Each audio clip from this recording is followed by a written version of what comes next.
57 ans après le lever de terre capté pendant la mission Apollo 8, We saw Earth disappear. The Earth set. voici le coucher de terre de la mission Artemis 2. C'est une très belle image et depuis le début de la mission, je fais le parallèle avec la mission Apollo 8. Donc là, de voir cette photo-là qui recrée la photo historique qui avait été prise par ces astronautes-là, ça relance l'exploration de la Lune. Mais au-delà des symboles, les images de grande qualité captées pendant la mission nous permettent d'avoir une représentation plus réelle de notre satellite naturel. On voit aussi le sol de la Lune qui est brun, parce que c'est pas vraiment gris, la Lune. De loin, on la voit grise, mais là, on peut commencer à apercevoir les couleurs de la Lune.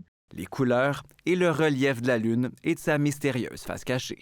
L'ensemble de 1er avril, ils ont pu avoir là, environ 20 de la face cachée de la Lune qui était illuminée. Puis on remarque le bassin oriental, c'est ce qui ressort le plus parce que le bassin oriental, cet immense cratère, n'avait jamais été observé à l'œil nu.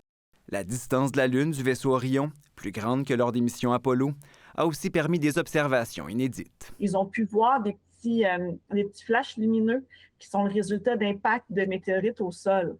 De quoi faire avancer la science et mieux préparer le retour d'astronautes sur la surface lunaire.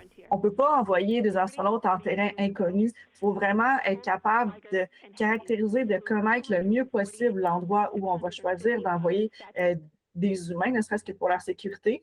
L'équipage d'Artemis 2 a aussi eu droit à un extra, When we viewed that eclipse, une éclipse solaire à laquelle il est impossible de rendre justice en images, a lancé l'astronaute Christina Koch, qui a aussi partagé un autre constat. I'm not ready to go home. La mission passe trop vite et elle n'est pas prête à revenir à la maison. Ici Mathieu Papillon, Radio-Canada, Montréal.